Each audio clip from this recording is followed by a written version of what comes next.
کرم شفیع معظم رسول محترم نبی مکرم اللہ کے پیارے امت کے سہارے رب کے محبوب دانائے غیوب مالک رقاب فخر عرب و عجم پیر پیراں میر میراں رسول رسولہ معصوم معصومہ جناب احمد مجتبیٰ حضرت محمد مصطفیٰ علیہ تحیت و ثنا کی بارگاہ ناز میں بے شمار درود و سلام کا نذرانہ عرض کرنے کے بعد انتہائی عزتوں کے لائق حاضرین و سامعین برادران اسلام، اللہ رب العالمین کا بے پایہ لطف و کرم ہے جس کی توفیق خاص سے ہمیں جمعۃ المبارک کی یہ عظیم بابرکت سات نصیب ہیں۔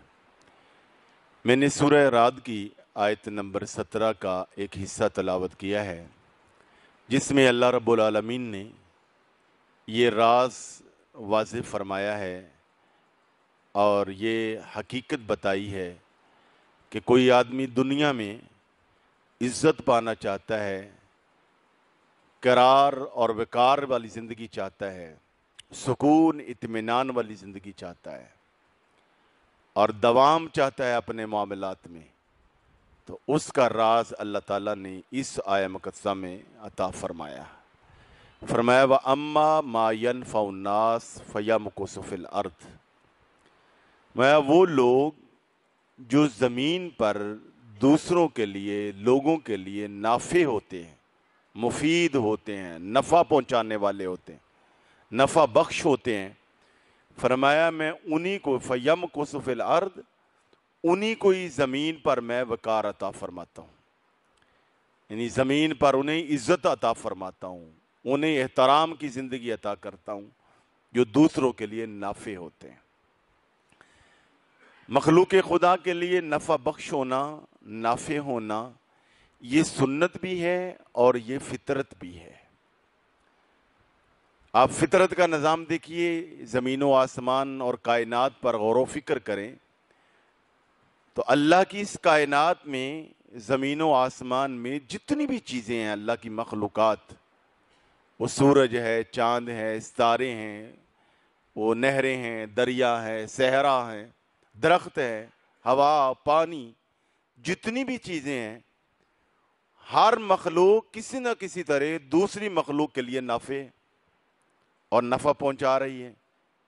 سورج پوری کائنات میں کرنیں بکھیر رہا ہے، رات کو وقت چاند جو ہے وہ چاندنی بکھیر رہا ہے، زمین بچھونا بنی ہوئی ہے، نہریں ہیں، دریا ہیں، مخلوق خدا پانی کے حوالے سے فائدہ اٹھاتی ہے، درخت ہیں تو کتنی مخلوق ان سے غذا بھی لیتی ہے، صحت بھی لیتی ہے اور چھاؤں بھی لیتی ہے، پھل بھی لیتی ہے، ایندھن بھی لیتی ہے۔ تو مخلوقات میں سے جتنی بھی اللہ کی مخلوق ہے، یہ قانون قدرت ہے، یہ فطرت کا نظام ہے، ہر مخلوق دوسرے کے لیے نافع ہے۔ اور صوفیاء اور علماء فرماتے ہیں کہ وہ مخلوق کا حصہ جو دوسروں کے لیے نافع نہ رہے، وہ اپنا وجود باقی نہیں رکھ سکتا۔ یہی وجہ ہے کہ یہ جو آیہ مقدسہ ہے سورہ رعد کی، وَأَمَّا مَا يَنْفَعُ النَّاسَ فَيَمْكُثُ فِي الْأَرْضِ، اللہ انہی لوگوں کو زمین پر قرار اور وقار دیتا ہے جو دوسروں کے لیے مفید ہوتے ہیں، نافع ہوتے ہیں۔ اس کی تفسیر میں حضرت پیر کرم شاہ صاحب الازہری نے بہت اچھا ایک تمثیلی نوٹ لکھا اور تفسیر لکھی۔ آپ فرماتے ہیں کہ لوگوں تم دیکھتے ہو کہ ہم کتنے چاؤ سے گلدستہ گھر لے کے آتے ہیں اور یا اپنی محفل میں لے کے آتے ہیں، اسے اچھی جگہ پر سجا کے رکھتے ہیں، بیڈ روم میں، ڈرائنگ روم میں یا محفل والی جگہ پہ، عزت والی جگہ سے جو سب سے اچھی ہوتی ہے، اور اس کو دیکھ کر اس سے تراوت حاصل کرتے ہیں، خوشگواری محسوس کرتے ہیں، اور وہ گلدستہ گلدان میں سجا کے رکھا جاتا ہے، اسے عزت دی جاتی ہے، وقار سے رکھا جاتا ہے۔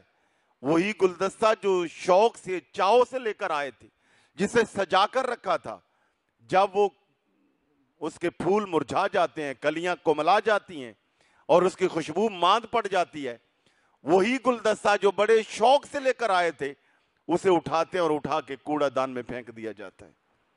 اس کی عزت و احترام ختم ہو جاتا ہے۔ جب تک وہ نافع تھا، خوشبو دے رہا تھا یا خوشگواری کا احساس دے رہا تھا، اسے عزت نصیب تھی۔ جب اس کی خوشگواری گئی، اس کی عزت گئی، اس کی تازگی گئی، اس کی عزت بھی گئی۔ بے عینی ہی وہ انسان جو اللہ کی مخلوق کے لیے کسی بھی ہوتا ہے، نفع بخش ہوتا ہے، نافع ہوتا ہے، مفید ہوتا ہے، اللہ تعالیٰ اس انسان کو غیبی مدد فرما کر اسے سکون بھی دیتا ہے، عزت بھی دیتا ہے، برکات بھی عطا فرماتا ہے۔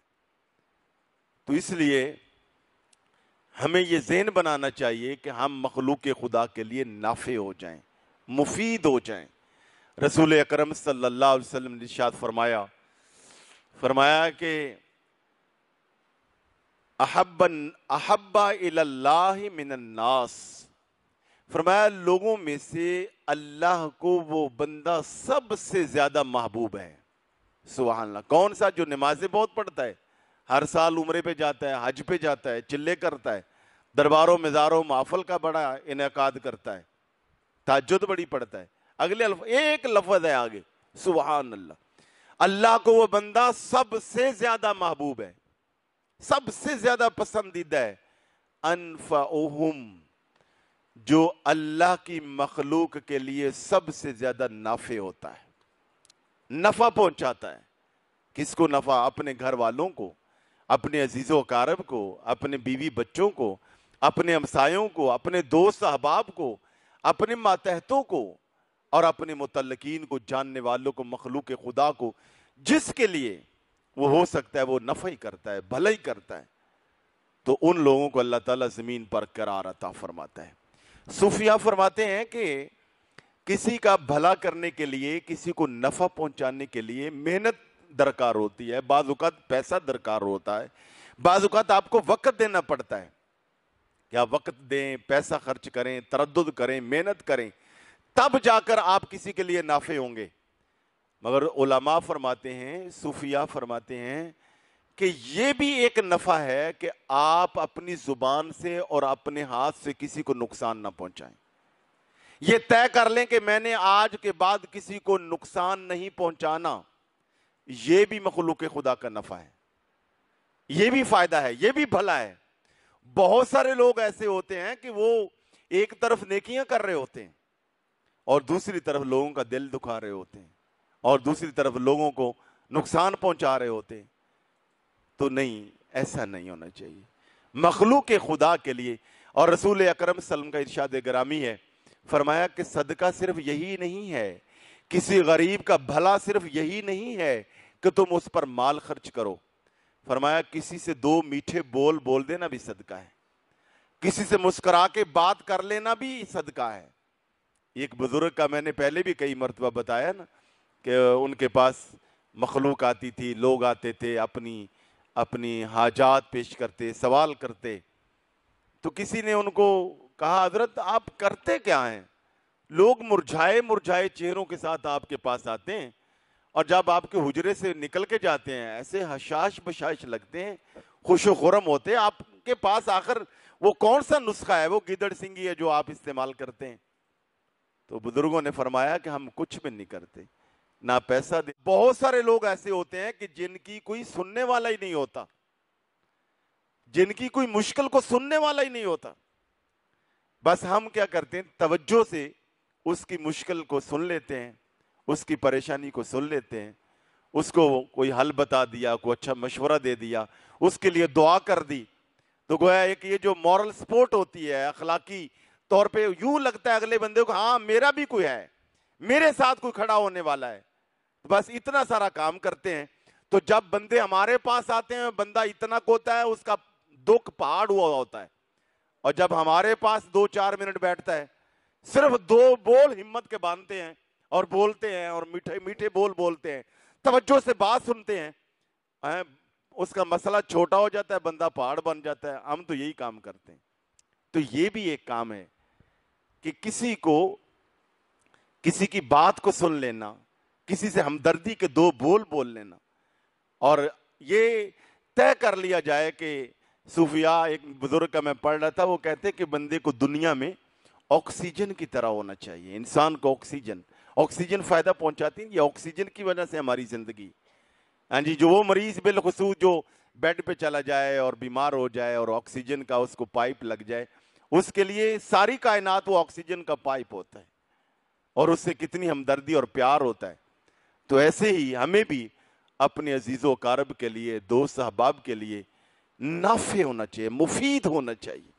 رسول اکرم صلی اللہ علیہ وسلم کا ارشاد گرامی ہے، فرمایا آؤ میں تمہیں بتاتا ہوں کہ پکا مومن کون ہے، سب سے اچھا مومن کون ہے، اللہ کو پسندیدہ مومن کون. فرمایا جس کے اندر 3 خصوصیات پائی جائیں وہ پکا مومن بھی ہے اور اللہ کا پسندیدہ بندہ بھی ہے. نمبر 1، فرمایا وہ جو اپنے اہل خانہ کے لیے نافع ہو، بہترین ہو، نفع بخش ہو. اور اہل خانہ کا جو لفظ بولا جاتا ہے نا، اس میں سب سے پہلے بیوی آتی ہے، یہ بات یاد رکھیں. وہ ہے جو اپنی بیوی کے لیے، اپنے بچوں کے لیے، اپنی فیملی کے لیے مفید. ہاں جی، بہت سارے لوگ جو ہیں وہ سارے محلے کا یا گاؤں کا، علاقے کا انہوں نے ٹھیکہ لیا ہوتا ہے، سب کی باتیں سننی ہے، سب کے کام آنا ہے، اور اپنی بیوی کی باری، بچوں کی فیس اے پھڑ چل دے آنا. وہ گھر میں کوئی الیکٹریشین کا کام ہے تو یہ نمبر الیکٹریشین کو فون کر لینا. ہاں جی، یہ بیوی پہ فون کر رہی ہوتی ہے الیکٹریشین کو، کیونکہ صاحب بڑے بیزی ہیں، ٹائم نہیں ہوتا، کام کرتے ہیں. یہ کیا طریقہ ہے؟ یہ انتہائی غلط بات ہے. اسی طرح بچے ہیں، جی ماں نے کام کہہ دیا، بہن نے کام کر دیا. آج کے بچے کائنات میں سب سے زیادہ جن کو رلاتے ہیں وہ اپنی ماں ہیں، اکثریت الا ماشاءاللہ، اور اس کے بعد پھر بہنیں، پھر ان کو رلاتے ہیں.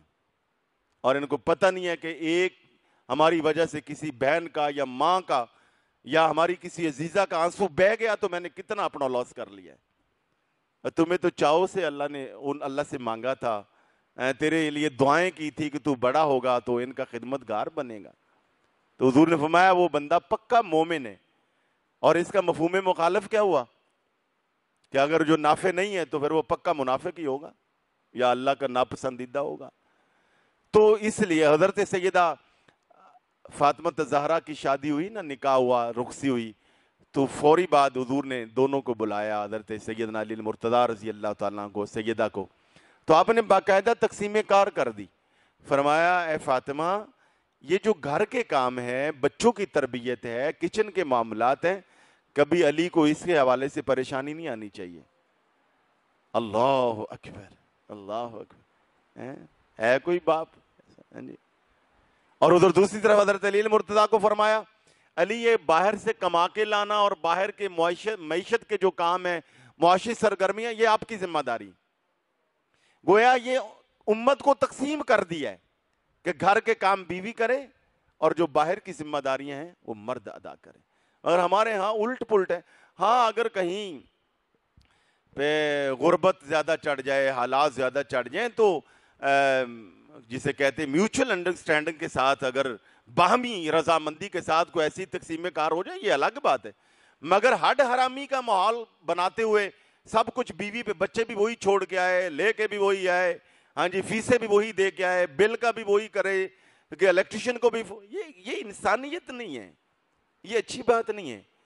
بلکہ اس آیت کا اگر میں یوں عرض کروں حضرات گرامی قدر، کہ یہ آیت بتا رہی ہے کہ اے میرے نبی کی، اللہ فرما رہا ہے کہ اے میرے نبی کی امتیوں، تم من حیث القوم ڈیلیور کرنے والے بن جاؤ، نفع ڈیلیور کرو، باہر بھی، گھر بھی، عزیز و اقارب کو بھی.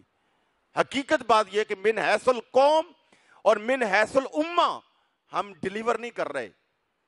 10ویں صدی ہجری تک میں پڑھ رہا تھا کہ یہ کوئی 1000 سالہ پیریڈ ہے جس کے اندر امت نے ڈیلیور کیا. اس کے ذمہ دار اور کسان ایسے ایسے بیج اور ایسی ایسی فصلیں اگاتے تھے کہ دنیا ان کی نقل اتارتی تھی. ان کے صوفیاء، اللہ اکبر، حضور غوث پاک جیسے لوگ ہوتے تھے جو لوگوں کی روحانی بیماریوں کو دور کیا کرتے تھے. ان کے معلمین اور استاد اور ٹیچر ابو علی سینا جیسے ہوا کرتے تھے. اور ان کے سائنسدان جو ہے وہ رازی جیسے ہوا کرتے ہیں، مفسر امام رازی جیسے ہوا کرتے. یہ ایک جو بندہ جہاں پہ ہے، وہ پولیٹیشین ہے، وہ سیاستدان، وہ سائنسدان ہے، وہ ٹیچر ہے، معلم ہے، کسان ہے، وہ روحانی پہ جہاں بھی ہے وہ ڈیلیور کر رہا ہے. اور جب تک امت ڈیلیور کرتی رہی ہے، امت کو اللہ تعالیٰ نے اس کے سر پہ تاج کرامت سجا کے رکھا. اب بھانج ہو گیا سارا نظام. نقل پہ نقل، شارٹ کٹ، اڈ آرامی، یہ ہماری من حیث الامہ ہماری پہچان بن گئی. ہر بندہ دوسرے پر بوجھ، دوسرے پر بوجھ. نہیں، یہ امت کی پہچان یہ تھی، ذمہ داری یہ تھی. یہ بوجھ ڈالنے والی نہیں ہے، یہ بوجھ اٹھانے والی. میں نے آپ کو بتایا کہ کالج میں ہم پڑھاتے تھے تو پروفیسر جاتے تھے ہفتے 10-15 دن بعد کھانا کھانے، تو مجھے نہیں پتا تھا. تو وہ کہنے لگے جی جانا ہے تو امریکن سسٹم ہے. میں نے کہا پتہ نہیں کیا امریکن سسٹم، امریکن سسٹم سے کھانا کھانا ہے. چلے گئے، وہ پتہ چلا کہ اپنا اپنے پیسے دو. میں نے بتایا، میں نے کہا آج کے بعد اس کو امریکن سسٹم نہ کہو، مدنی سسٹم کہو. اپنا اپنا بوجھ اٹھانا اور اپنا اپنا خرچہ اٹھانا یہ نبی پاک نے سکھایا ہے. تو یہ اس حوالے سے حقیقت بات یہ، ایک بھائی تھوڑا بہتر ہوا سبھی اسی پہ بوجھ ڈال دیتے، ایک بچہ تھوڑا بہتر ہو اسی پہ بوجھ ڈال دیتے. اور پھر اگر جو بوجھ ڈال دیتا ہے پھر وہ احسان کرتا ہے دوسرا. میں ہی رہ گیا، سارے منو ہی فون کر دینے، سارے منو ہی سنا دینے، سارے مجھے ہی ایسے ہیں. تو خوش نصیب ہے بھائی، تو اس قابل ہے کہ تجھے لوگ سناتے ہیں، اور کسی کو کیوں نہیں سناتے. تو شکر کر کے تمہیں لوگ حاجات یار جدی شادی ہوندی مینوں ہی آ کے کہندا ہے وہی فیس دیتی کہ مینوں آ کے کہندا ہاں جی فلاں دا بل نہیں مجھے، میں ہی رہ گیا ہوں محلے کے اندر. وہ خوش نصیب ہے اللہ کے بندے، سجدے کر اللہ کو کہ ہر کسی کی نظر تجھ پہ ہی جاتی ہے، اور جس پہ جاتی ہے اللہ تعالیٰ پھر اس کی، پنجابی میں کہتے کانڈ نہیں لگنے دیتا. ہاں جی حدیث پاک میں آتا ہے من یسرا اسورہ، فرمایا کہ وہ کہ جس نے کسی تنگ دست کے لیے، مشکل زدہ کے لیے آسانی پیدا کی، یسر اللہ یوم القیامہ، اور ایک کسی مشکلات زدہ کے لیے، تنگ دست کے لیے آسانی پیدا کی، اللہ اس کے لیے دنیا میں بھی آسانی فرماتا ہے اور آخرت میں بھی آسانی فرماتا ہے. ابھی میں گاؤں گیا، ہمارے ایک عزیز ہیں یو کے نے بتایا، قسم اٹھا کے کہنے لگا کہ میں پچھلی دفعہ جب آیا تو جاتے ہوئے میں نے تو سارا خرچہ کر لیا تھا، اب 1-2 دن رہ گئے تھے میرے واپسی پر، میں نے اپنا نظام بنا لیا ہوا تھا، اب اتنا ہی تھا کہ جتنے میں واپس جاتا. یہ بالکل اور حقیقت بات بتا رہا ہوں. تو کہتے ہیں ایک عزیز آ گیا اور اس نے آ کے مجھے کچھ کہہ دیا، تھوڑے پیسے، پتہ نہیں 40-50 ہزار روپیہ، بڑی اشد ضرورت ہے. تو میں کہ یہ کیا کروں، اب میں نے تو واپس بھی جانا ہے، تو بڑا تھوڑا سا میرے پاس خرچہ ہے، میں نے تو سب خرچ کر دیا. اللہ اکبر، اللہ اکبر. جب میں واپس گیا اور جا کے وہاں پہ پہنچے اپنے گھر میں یعنی یو کے، تو صفائی ستھرائی کی، 1.5 مہینے کے بعد جب گئے تو کہتے اب میں ہی گھر میں ہوں یا میری بیوی ہے، چھوٹی بچی ہے، اور میں نے دیکھا ایک جگہ سے تو مجھے اتنے پیسے وہاں سے مل گئے الماری سے صفائی کرتے ہوئے کہ وہ پاکستانی 4 لاکھ روپیہ بنتا تھا. اور آج تک وہ کہتا ہے مجھے نہیں یاد آیا کہ میں نے کب رکھے ہیں، میری بیوی کے پاس تو اتنے پیسے ہیں ہی نہیں، میں ان کو خرچہ دیتا. تو یہ کیا ہے، اللہ تعالیٰ نے غیبی مدد فرمائی. تو حدیث پاک آتے جو دوسروں کے لیے نافع ہوتا ہے اللہ تعالیٰ اس کے لیے دنیا میں بھی آسانیاں پیدا فرماتا ہے اور آخرت میں بھی آسانیاں پیدا فرماتا ہے. تو قرآن مجید کی یہ آیت ہے وَأَمَّا مَا يَنْفَعُ النَّاسَ فَيَمْكُثُ فِي الْأَرْضِ، فرمایا اللہ تعالیٰ زمین میں انہی لوگوں کو وقار اور قرار عطا فرماتا ہے جو دوسروں کے لیے نافع ہوتے ہیں، نفع بخش ہوتے ہیں. وہ درخت جب تک پھل دیتا رہتا ہے ہرا بھرا رہتا ہے، جب پھل دینا ختم ہو جاتا ہے خشک ہو جاتا ہے، مخلوق کو اب اس سے نفع نہیں پہنچا. وہ کنواں کے جس سے اندر پانی، مخلوق پانی لیتی رہتی ہے، ہاں جی باہر سے تو نہیں آتا، اندر سے سوتے پھوٹتے ہیں، اس کا پانی میٹھا بھی رہتا ہے، ٹھنڈا بھی رہتا ہے، جب تک وہ کنواں چلتا رہتا ہے اس کا پانی پاک بھی، صاف بھی، میٹھا بھی. اور جب مخلوق اس سے پانی لینا بند کر دیتی ہے، کنواں بند ہو جاتا ہے، وہ آخر اس کا پانی پہلے تعفن زدہ ہوتا ہے، بدبودار ہوتا ہے، اور پھر اس کے بعد ایک دن آتا ہے کہ بالکل وہ خشک ہو جاتے، کیوں اب مخلوق خدا اس سے فائدہ نہیں اٹھا رہی. تو اس لیے اپنے وجود کو نافع بنائیں، یہ سنت بھی ہے، یہ فطرت بھی ہے کہ مخلوق خدا کے لیے نافع ہونا، نفع بند ہونا. ہاں جی بہت سارے بچے، آپ نبی اکرم صلی اللہ علیہ وسلم کا ارشاد گرامی سبحان اللہ، فرمایا کہ بہت سارے لوگوں کو اجر ملتا ہے، فرمایا کہ اعظم الاجر من خادمہم. اس سے پہلے آپ یہ سنیے ایک حدیث پاک. حضور نبی اکرم صلی اللہ علیہ وسلم کسی سفر پر تھے تو کچھ لوگوں نے نفلی روزہ رکھا ہوا تھا، اور جو قافلے کے ساتھ بعض صحابہ کا روزہ نہیں تھا، بعض کا نفلی تھا، گرمی کا موسم تھا. تو جب وہ رکتے کسی جگہ پر پڑاؤ کرتے نماز کے لیے یا سستانے کے لیے، وہ جن کا روزہ تھا نا ان کو بغیر روزے والوں نے کہہ دیا کہ بھئی آپ نے کام نہیں کرنا کوئی، ہم ہیں نا، چونکہ ہمارا روزہ نہیں ہے. تو جہاں وہ رکتے وہ خیمہ لگاتے، ان کی سواریوں کو باندھتے، سواریوں کو پانی پلاتے، نماز کا انتظام کرتے، وضو کرواتے، جو بھی خدمت، اگر کوئی کھانے کی ضرورت ہے تو کھانا بنایا، ہر طرح کی ان کی خدمت کی۔ آخر میں جب شام ہوئی، سفر بخیر ہوا، رسول اکرم صلی اللہ علیہ وسلم نے فرمایا آؤ تمہیں بتاؤں، آج جبریل نے مجھے آ کر کہا ہے اے اللہ کے پیارے رسول، اپنے غلاموں کو بتا دو کہ آج روزہ داروں سے بغیر روزے والے اجر زیادہ لے گئے۔ سبحان ہم بعض اوقات اسی میں نمازاں بڑیاں پڑھنا، عمرے بڑے کرنا، حج بڑے کرنا، میں تو جناب بڑیاں تہجداں پڑھنا۔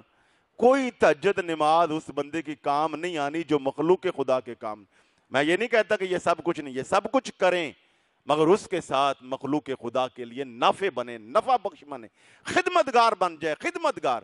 ہاں جی، عربی کا بڑا مشہور مقولہ ہے کہ سید القوم خادمہم، جو قوم کا خادم ہوتا ہے اللہ تعالیٰ اسے سرداری عطا فرماتا ہے۔ شیخ سعدی کہتے ہیں ہر کی خدمت کر دو مخدوم شد ہیں۔ بچے گھر میں منو سارے کہندے نے کام، لو سامان لے کے آؤ، یہ کر کے آؤ، دکان پہ جاؤ، فلاں کرو، مجھے ہی کہتے۔ میں کہتا ہوں ایسا بچہ سمجھ لے جسے گھر والے زیادہ کام کہیں اور زیادہ وہ کام کرے، وہ اللہ کا شکر ادا کرے کہ اللہ مستقبل میں اسے سرداری عطا کرنے والا ہے، اللہ اسے عزت عطا کرنے والا ہے۔ اسی طرح محلے میں بھی اگر کسی کو اللہ نے یہ دیا ہے تو وہ بندہ سمجھے کہ اللہ مجھے عزت عطا کرنے والا ہے۔ اور جو مخلوق خدا کی بھلائی کے لیے کسی بھی طرح طے کر لیتا ہے میں نے نفع مند بننا ہے، حقیقت بات یہ۔ اچھا پھر یہ جو ایسے لوگ ہوتے ہیں نا، یہ کبھی اپنی ڈائری پینسل لے کر تو بیٹھیں، ہاں جی، بہن پہ بھی خرچ کر رہے ہیں، ملازم پہ بھی خرچ کر رہے ہیں، محلے داروں پہ بھی خرچ کر رہے ہیں، ڈرائیور پہ بھی خرچ کر رہے ہیں، خرچے ہی خرچے، خرچے ہی خرچے، خرچے ہی خرچے ہوتے ہیں، انکم اتنی ہوتی نہیں، مگر ہر وقت چلو یار اللہ مہربانی کرے۔ ایسے بندے کبھی غور تو کریں کہ ان کی انکم کیا ہے، اخراجات کیا ہیں، یہ سر پکڑ کے بیٹھ جائیں گے۔ اب پورا کہاں سے ہوتا ہے؟ وہ اللہ تعالیٰ ان کا پورا کرواتا ہے۔ تو مخلوق خدا کے لیے اور مخلوق میں اپنے بہن بھائی، اپنے عزیز و قارب، دوست احباب، ان کے لیے نافع ہونا، مفید ہونا، ان کا خیال کرنا رسول اکرم صلی اللہ علیہ وسلم کا ارشاد گرامی ہے۔ فرمایا جسے یہ پسند ہو کہ اللہ اس کی عمر میں برکت دے دے اور اس کے مال میں برکت دے دے، فرمایا وہ اپنے رشتہ داروں سے حسن سلوک سے پیش آئے، ہاں جی، ان کے ساتھ میل جول کرے، صلہ رحمی کرے۔ یہ جتنی ہمارا نظام عبادت ہے ذرا غور کریں، چھوٹی عید آئی صدقہ فطر، بڑی عید آئی قربانی، حج پہ گئے کوئی غلطی ہوگی دم دو، میاں بیوی کے آپس میں کوئی ایسا لفظ بولا گیا زہار والا، 60 مسکینوں کو کھانا کھلاؤ، ہاں جی، روزہ اگر کسی نے اس میں گڑبڑ ہو گئی توڑ لیا تو آپ جناب 60 مسکینوں کو کھانا کھلاؤ۔ یعنی ہر عبادت کے موقع، عبادت تو سونے رب کی ہے، مگر غلطی یہ فائن، یہ فائن، یہ جرمانہ، یہ پنلٹی، ہاں جی، یہ جو ہے وہ صدقہ، یہ سارا کچھ ہدیہ دو۔ کیوں؟ اللہ تعالیٰ عبادت کے ساتھ بھی اپنی مخلوق کا بھلا جوڑا ہوا ہے، ہاں جی، یعنی یہ کتنی بڑی غلطی ہے کہ ایک آدمی روزہ توڑ لے، مگر جب اس کی مخلوق کو کوئی بندہ کھانا کھلا دیتا ہے، نہ صرف یہ کہ اس کا یعنی وہ اس کا جو جرمانہ ہے شرعی وہ پورا کر دیتا ہے، حدیث پاک میں آتا ہے کہ نہ صرف اللہ تعالیٰ اس کا گناہ معاف کر دیتا ہے بلکہ اللہ تعالیٰ بالکل جو روزہ داروں کو اجر دیتا ہے وہی اجر اس کو دے دیتا ہے۔ مگر اس کو جان بوجھ کے توڑنے کی عادت نہیں بنانی چاہیے، بھی چلو نا، ہاں جی، ایسا نہیں کرنا چاہیے۔ تو اگر کسی سے غلطی ہو جائے تو میں یہ عرض کر رہا تھا کہ ہمیں مخلوق خدا کے لیے، اپنی عزیز و قارب کے لیے، دوست احباب کے لیے نافع ہونا ہے، نفع۔ اور پھر بعض اوقات کیا ہے، میں نے کیا کہ دل رکھنا ہے، دل چھوڑنا ہے، دل کی جو خوشی ہے نا کسی کی، ہاں جی، آج کے دور میں کسی کے دو بول میٹھے بول لینا، سن لینا، اس سے بھی خوشی پہنچی تھی۔ حضرت احنف بن قیس رضی اللہ تعالیٰ عنہ بڑے معروف تابعی بزرگ گزرے ہیں، اللہ اکبر۔ بازار میں گئے نا تو کئی لوگ ہوتے ہیں ان کو خام خواہی صوفیاء سے، علماء سے چڑ ہوتی ہے، ہاں جی، خام خواہی ان سے غصہ، اللہ والوں سے، نمازیوں کے ساتھ۔ تو وہ آ رہے تھے بازار سے، تو راستے میں ایک آدمی جو ہے وہ ان کے ساتھ ایسے باتیں کرنا شروع کر دی، یہ مولوی ایسے ہی ہوتے ہیں، یہ فلاں ایسے ہی ہوتے ہیں، یہ تماشا بنا ہوا، کرتے کرتے یہاں تک کہ گالیاں بکنا شروع کر دی۔ آپ خاموشی سے چلتے رہے۔ جب اپنے محلے کے قریب آئے نا تو آپ کھڑے ہو گئے, کہنے لگے بھائی جلدی جلدی جو کہنا نہ کہہ لو, جتنی گالیاں کہنی ہیں نا وہ مجھے بکنی ہے وہ بک لو, جو مجھے برا بیلا کہنا ہے کہہ لو. یہ جو اگلا محلہ ہے نا, اب یہ میرا محلہ ہے. ادھر تو لوگ مجھے جانتے نہیں تھے, وہاں میرے شاگرد بھی ہیں, میرے مرید بھی ہیں, میرے نمازی دوست بھی ہیں, میرے عزیز و اقارب بھی ہیں, وہ میرے عقیدت مند ہیں, وہ مجھ سے والہانہ محبت کرتے ہیں. اگر یہی بک بک تم نے وہاں پہ کی نا, میرے بچانے سے بھی تم نے نہیں بچنا. وہ تیری پٹائی بھی لگائیں گے, ماریں گے اور تیری بے عزتی کریں گے. تو میں نہیں چاہتا کہ تمہیں یہ تکلیف پہنچے اور تو بے عزت ہو, لہذا جو کہنا ہے بھائی ادھر ہی کہہ لو. آپ اندازہ لگائیں کہ یہ نہیں کہا کہ بھائی بس کر اتنی گالیاں نکالیں. اپنی بے عزتی کا وہ کوئی احساس نہیں ہے, احساس ہے تو اس بندے کا ہے کہ یار اس کو لوگ ماریں گے, اس کو سزا ملے گی, اس کی پٹائی ہوگی, اس کی عزت خراب ہو جائے. تو یہ بھی ایک ہے کہ آپ لوگوں کا, یعنی یہ ہمارے اکابر نے اس طرح مخلوق خدا کا. میں پڑھ رہا تھا ایک بہت بڑے بزرگ حضور سیدی داتا علی جویری نے اپنے کشف المعجوب میں ان کا تذکرہ کیا. حضور سیدنا امام اعظم ابو حنیفہ, ان کے شاگرد تھے حضرت شفیق بلقی, بہت بڑے محدث تھے سبحان اللہ. ان کے شاگرد تھے حضرت حاتم اصم رضی اللہ تعالیٰ عنہ. 32 سال ان کے پاس پڑھے, 32 سال خدمت کی. وہ صاحب بہت بڑے محدث تھے. 32 سال گزرنے کے بعد ایک دن حضرت نے کہا یار اب جاؤ کسی جگہ پہ مدرسہ بناؤ, خانقاہ بناؤ, مخلوق کو آگے نفع پہنچاؤ. کہا ٹھیک ہے حضور. تو آپ نے کہا مجھے بتاؤ تو صحیح کہ تم نے سیکھا کیا ہے آج تک, 32 سال ادھر رہے ہو. تو کہا حضور 4 مسئلے سیکھے ہیں میں نے. آپ سر پکڑ کے بیٹھ, 32 سال اتنے بڑے محدث کے پاس رہے تو مسئلے 4 ہی سیکھے. تو میں سوچ رہا تھا, میں کہا حضرت شفیق بلخی آپ پھر بھی قسمت والے ہیں کہ آپ کے شاگرد نے آپ سے 32 سالوں میں 4 مسئلے سیکھ لیے. ہم نے تو 20 سال گزار دیے, کوئی بندہ 2 مسئلے سیکھنے کے لیے تیار نہیں ہوتا. ہاں جی, بلکہ پہلی بات تو یہ ہے کہ اس کو استاد ہی نہیں مانتے. 2 دن ٹیوشن پڑھانے آ جائے نا بچہ گھر, وہ ٹیچر ہے. یہ 32 سال یہاں پہ قرآن اور حدیث اور مسئلے پڑھاتا ہے, یہ قاری کا قاری ہے, یہ استاد نہیں بنتا قوم کا. ہاں جی, تو کہا 4 مسئلے سیکھے ہیں. تو یہ ٹاپک سے الگ ہے انشاءاللہ. اللہ تعالیٰ نے 2-3 بندوں نے یاد کروا دی نا, تو اگلے جمعے پر 4 سوال اور ان کے جواب بتاؤں گا. یہ کتنے بڑے پائے کے بندے تھے. تو میں نے عرض کیا کہ مخلوق کی عزت نفس کا خیال کرنا یہ بھی ایک کام ہے. آپ بیٹھے ہوئے تھے اپنے حجرے میں خانقاہ شریف میں, ایک خاتون آئی مسئلہ پوچھنے کے لیے. جب آپ کے پاس بیٹھی تو اسم, پہلے آپ سن لیجئے اسم کسے کہتے ہیں. ایک ہوتا سم, ایک تو سومیون اومیون بکمن, قرآن کے الفاظ ہیں نا, وہ گونگے ہیں, وہ بہرے ہیں, وہ اندھے ہیں. اور اسم اس میں تفضیل ہے, یعنی سپرلیٹو ڈگری, جس سے بالکل سنتا ہی نہیں ہے. اسم ٹاپ کا گونگا, نہیں بہرا, ٹاپ کا بہرا جسے سنائی نہیں دیتا. حالانکہ آپ بالکل ٹھیک تھے, آپ کا نام کا حصہ بن گیا حاتم اسم. حضرت حاتم جو بہت زیادہ بہرے ہیں, یعنی انہیں سنائی نہیں دیتا. وہ خاتون آئی, آ کے مسئلہ پوچھا.